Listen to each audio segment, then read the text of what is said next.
गरीब आदमी को कर्ज की जरूरत पड़ गई, 1000 दिनार चाहिए। मैं कह चुका हूं कि दिरहम चांदी का होता था, दिनार सोने का। अब 1000 दिनार लेना है। तो जिस बंदे से उसने कहा, अगरचे वो नेक बंदा था, उसने कहा यार 1000 दिनार दे दो। तो कहने लगा कोई गवाह है तेरे पास? वो कहने लगा गरीबों का गवाह कौन होता है? हाँ एक गवाह है। कहा कौन? का मेरा रब, वो तेरे और मेरे बीच गवाह है। उसने कहा कोई कफील, अगर तू पैसे ना दे सके तो वो बाद में दे दे, या तुझे कुछ हो जाए तो वो दे दे। उसने कहा कफील भी मेरा अल्लाह ही है।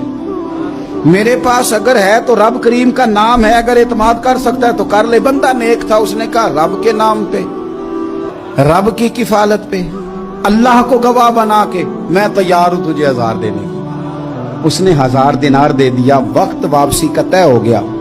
वो चला गया पैसे लेके।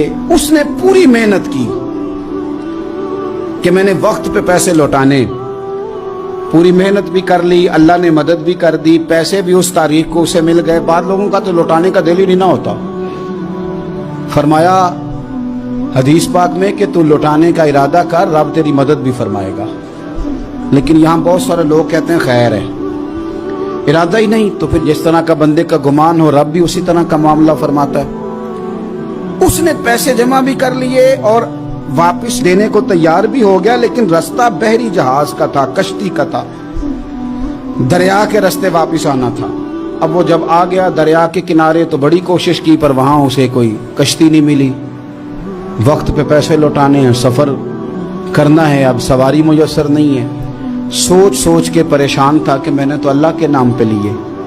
अचानक दिल में एक तजवीज आई। उसने एक लकड़ी ली, लकड़ी को अंदर से खोला, 1000 दिनार उसमें भरा। बुखारी पढ़ रहा हूँ, और साथ एक खत भी लिखा कि यार मैं पैसे पहुंचाना चाहता था पर मुझे कोई चीज नहीं मिली दरिया के उस पार आने, अल्लाह के नाम पर तेरी तरफ रवाना कर रहा हूँ। और ये कह के वो लकड़ी दरिया में रख दी। वो लकड़ी डूब गई है, वापस आ गया। वो जिसने पैसे लेने थे वो ऐन मुकर्ररा वक्त पर दरिया किनारे आया। सुबह से सरे शाम तक उसने इंतजार किया। दिल ढलने लगा तो दिल में ख्याल आ गया कि यार नहीं, उसने देने ही नहीं, झूठा वादा कर गया, पहुंचा ही नहीं वक्त पे। अब जब वापस लौटने लगा तो अचानक दरिया में एक लकड़ी तैरती हुई दिखाई दी। कहने लगा ले जाता हूं, शाम को रोटियां पकाने के काम आएगी, ईंधन बना के जला लूंगा, हंडिया पक जाएगी। लकड़ी उठा के जलाने के लिए घर लाया। गुमान था कि वो नहीं आया वादा करके। अल्लाह को कफील और वकील बना के और गवाह बना के फिर भी नहीं आया। लकड़ी लेके घर गया, बुखारी है, और जब उसको चीरा ना कि मैं इसकी आग जलाऊंगा, खोला तो अंदर से 1000 दिनार भी निकल आया, खत भी निकल आया। अब जरा समझना, उसके दिल में बात किसने डाली कि तू लकड़ी में पैसे डाल दे? अल्लाह ने। उस बंदे को मुकर्ररा वक्त पे किनारे भेजा किसने? लकड़ी सिर्फ उसी के हाथ आई तो ये बंदोबस्त किया किसने? अल्लाह ने। घर जाके चीरी तो पैसे बाहिफाजत उस तक पहुंचाए किसने? तो फिर हमें भी तवज्जो अल्लाह की जानिब भी करनी चाहिए।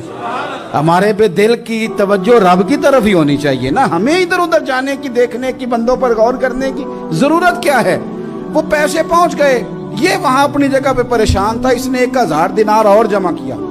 फिर दोबारा एक दिन दरिया किनारे आया, कश्ती मिल गई, बैठ के अपने उस भाई के पास आया। कहने लगा देखना मुझ पर बदगुमान ना होना, पैसे उस तारीख को भी जमा कर लिए थे। दरिया पे आया था पर कश्ती नहीं मिली थी। फिर मैंने ना लकड़ी में डाल के, खत डाल के तेरी तरफ भेज भी दिए थे, लेकिन आज मैं फिर लेके आ गया हूं। वो कहने लगा खुश हो जा, जिस रब को तूने मेरा और अपना गवाह बनाया था उस रब ने मेरे तक पहुंचा भी दिए हैं। जब लोग अल्लाह को गवाह बनाते हैं, रब की जानिब अपनी तवज्जो करते हैं, अपनी चाहतों, ख्वाहिशात और अपनी सारी चिट्ठियां अपने रब करीम की रहमत की तरफ रवाना करते हैं, फिर अल्लाह अपने बंदों को मायूस नहीं करता। अल्लाह अपने बंदों को नवाज देता है।